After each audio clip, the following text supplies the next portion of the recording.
ರಾಜ್ಯದ ಗಡಿ ಜಿಲ್ಲೆಗಳಿಗೆ ಈಗಾಗಲೇ ಮುಂಗಾರು ಪ್ರವೇಶ ಮಾಡಿದೆ. ಈ ಬಗ್ಗೆ ಒಂದೆರಡು ದಿನದಲ್ಲಿ ಹವಾಮಾನ ಇಲಾಖೆ ಅಧಿಕೃತವಾಗಿ ಘೋಷಣೆ ಮಾಡುವಂತಹ ಸಾಧ್ಯತೆ ಇದೆ. ನಿರೀಕ್ಷೆಗಿಂತ ಒಂದು ದಿನ ಮೊದಲೇ ಮೇ 30ರಂದು ಮುಂಗಾರು ಕೇರಳವನ್ನು ಪ್ರವೇಶ ಮಾಡಿದೆ.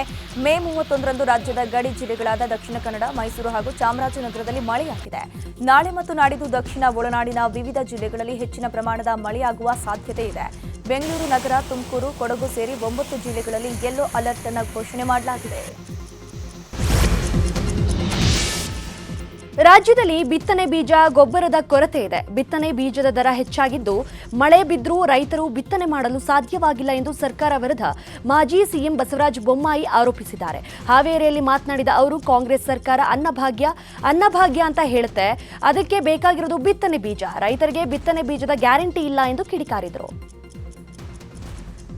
ಹತಾಶಗೊಂಡಿದ್ದಾರೆ. ಮಳೆ ಬಂದರೂ ಕೂಡ ಇವತ್ತು ಮತ್ತೆ ನಾವು ಬಿತ್ತನೆ ಮಾಡದೇ ಇರುವಂಥ ಒಂದು ಪರಿಸ್ಥಿತಿಗೆ ಸರ್ಕಾರ ತಂದುಬಿಡಿದೆ ಅನ್ನುವಂಥ ಇಡೀ ಶಾಖ ಆಗ್ತಾಯಿದ್ದಾರೆ. ಕೂಡಲೇ ಮುಖ್ಯಮಂತ್ರಿಗಳು ಮಧ್ಯಪ್ರವೇಶ ಮಾಡಬೇಕು, ಮಾರ್ಕೆಟಿಂಗ್ ಫೆಡರೇಷನ್ ಬೇಕಾದ್ರೆ ಅನುದಾನವನ್ನು ಕೊಡಬೇಕು, ಅದರ ಮುಖಾಂತರ ಗೊಬ್ಬರವನ್ನು ಸರಬರಾಜು ಮಾಡಬೇಕು, ಬೀಜಕ್ಕೆ ಪ್ರೋತ್ಸಾಹಧನವನ್ನು ಕೊಡಬೇಕೆಂದು ನಾನು ಆಗ್ರಹವನ್ನು ಮಾಡ್ತೇನೆ. ಇನ್ನು ಮಾಜಿ ಸಿಎಂ ಬಸವರಾಜ ಬೊಮ್ಮಾಯಿ ಆರೋಪಕ್ಕೆ ಸ್ಪಷ್ಟನೆ ನೀಡಿದ ಕೃಷಿ ಸಚಿವ ಚೆಲುವರಾಯಸ್ವಾಮಿ, ರಾಜ್ಯದಲ್ಲಿ ಬಿತ್ತನೆ ಬೀಜ, ರಸಗೊಬ್ಬರಕ್ಕೆ ಯಾವುದೇ ಕೊರತೆ ಇಲ್ಲ. ವಿರೋಧ ಪಕ್ಷಗಳ ನಾಯಕರು ಕೇವಲ ಪ್ರಚಾರಕ್ಕಾಗಿ ಸುಳ್ಳು ಹೇಳಿಕೆ ನೀಡಿ ರೈತರಲ್ಲಿ ಅನಗತ್ಯ ಗೊಂದಲ ಸೃಷ್ಟಿಸುತ್ತಿದ್ದಾರೆಂದು ಆಕ್ರೋಶವನ್ನು ವ್ಯಕ್ತಪಡಿಸಿದ್ದಾರೆ.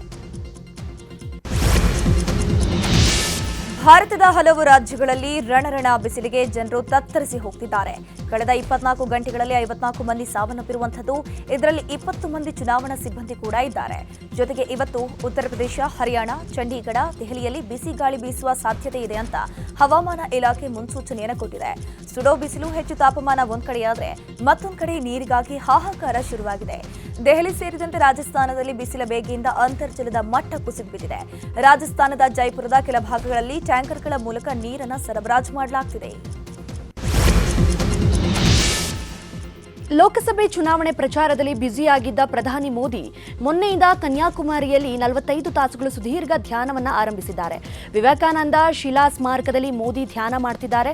ಇಂದು ಧ್ಯಾನ ಮುಗಿಯಲಿದ್ದು ಮಧ್ಯಾಹ್ನ 3 ಗಂಟೆಗೆ ದೆಹಲಿಗೆ ವಾಪಸ್ ಆಗಲಿದ್ದಾರೆ. ಇನ್ನು ಕೇಸರಿ ವಸ್ತ್ರ ಧರಿಸಿ ಅಪ್ಪಟ ಸನ್ಯಾಸಿಯಂತೆ ಕಂಗೊಳಿಸುತ್ತಿದ್ದ ಮೋದಿ ಫೋಟೋಗಳನ್ನು ಬಿಜೆಪಿ ಪೋಸ್ಟ್ ಮಾಡಿದೆ. ಹಿರಿಯ ಶಾಸಕ ಶಾಮನೂರು ಶಿವಶಂಕರಪ್ಪ ಅವರು ದಿಢೀರಂತ ಆಸ್ಪತ್ರೆಗೆ ಅಡ್ಮಿಟ್ ಆಗಿದ್ದಾರೆ. ಉಸಿರಾಟದ ಸಮಸ್ಯೆಯಿಂದ ಬಳಲ್ತಾ ಇದ್ದ ಹಿರಿಯ ಶಾಸಕರು ನಿನ್ನೆ ಸಂಜೆ ಎಸ್ಎಸ್ ಹೈಟೆಕ್ ಆಸ್ಪತ್ರೆಗೆ ದಾಖಲಾಗಿದ್ದಾರೆ. ಎಸ್ಎಸ್ ಆಸ್ಪತ್ರೆಯಲ್ಲಿರುವಂತಹ ಶಾಮನೂರು ಶಿವಶಂಕರಪ್ಪ ಅವರಿಗೆ ಚಿಕಿತ್ಸೆ ಮುಂದುವರೆದಿದೆ. ಇನ್ನು ಫೇಸ್ ಮೇಕರ್ ಅಳವಡಿಕೆ ಮಾಡಿದ ಬಳಿಕ ಬೆಂಗಳೂರಿನ ಆಸ್ಪತ್ರೆಗೆ ಶಾಮನೂರು ಅವರನ್ನು ಶಿಫ್ಟ್ ಮಾಡಲಾಗುತ್ತೆ. ಹುಬ್ಬಳ್ಳಿಯಲ್ಲಿ ನಡೆದಿದ್ದ ನೇಹಾ ಕೊಲೆ ಪ್ರಕರಣ ಇಡೀ ದೇಶವನ್ನೇ ಬೆಚ್ಚಿ ಬೀಳಿಸಿತ್ತು.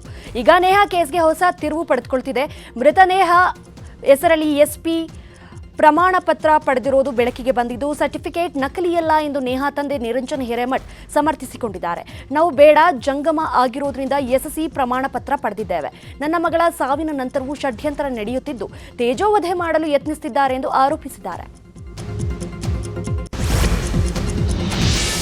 ವಿಜಯಪುರ ಜಿಲ್ಲೆಯ ಚಡಚಣ ತಾಲೂಕಿನ ನಂದರಗಿ ಗ್ರಾಮ ಪಂಚಾಯಿತಿ ವ್ಯಾಪ್ತಿಯ ಶಿಗಣಾಪುರ ಗ್ರಾಮದಲ್ಲಿ ಕಲುಷಿತ ನೀರು ಪೂರೈಕೆ ಮಾಡಲಾಗ್ತಾ ಇದ್ದು, ಗ್ರಾಮಸ್ಥರು ಆತಂಕಕ್ಕೆ ಕಾರಣವಾಗಿರುವಂಥದ್ದು. ಇದು 200ಕ್ಕೂ ಅಧಿಕ ಮನೆಯಲ್ಲಿ ಗ್ರಾಮದಲ್ಲಿ 8 ದಿನಕ್ಕೊಮ್ಮೆ ನೀರು ಬಿಡಲಾಗ್ತಿದೆ.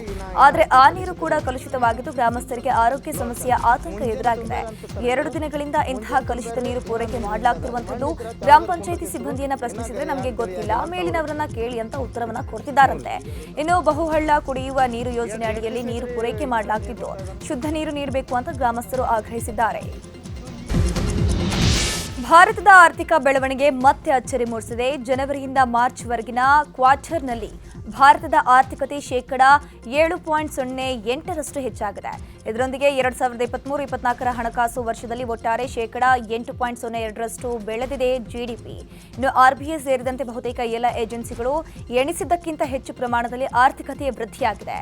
ಐಎಂಎಫ್ ಪ್ರಕಾರ ಶೇಕಡ 6.08ರಷ್ಟು ಮಾತ್ರ ಜಿಡಿಪಿ ಹೆಚ್ಚಬಹುದು ಅಂತ ಅಂದಾಜಿತ್ತು. ಇನ್ನು ಜಿಡಿಪಿ ಪ್ರಗತಿ ನಮ್ಮ ಆರ್ಥಿಕತೆಯ ಶಕ್ತಿಯನ್ನು ತೋರಿಸುತ್ತಿದೆ. ಕಷ್ಟಪಟ್ಟು ದುಡಿಯುವ ಜನರಿಗೆ ಧನ್ಯವಾದ. ಇದು ಟ್ರೈಲರ್ ಮಾತ್ರ, ಇನ್ನಷ್ಟು ಬೆಳವಣಿಗೆ ಕಾದಿದೆ ಅಂತ ಹೇಳಿದ್ದಾರೆ ಪ್ರಧಾನಿ ನರೇಂದ್ರ ಮೋದಿ. ಕನ್ನಡಿಗರ ಮೆಚ್ಚಿನ ನಿಮ್ಮ ನ್ಯೂಸ್ 18 ಕನ್ನಡ ಈಗ ವಾಟ್ಸ್ಆಪ್ನಲ್ಲಿಯೂ ಲಭ್ಯ.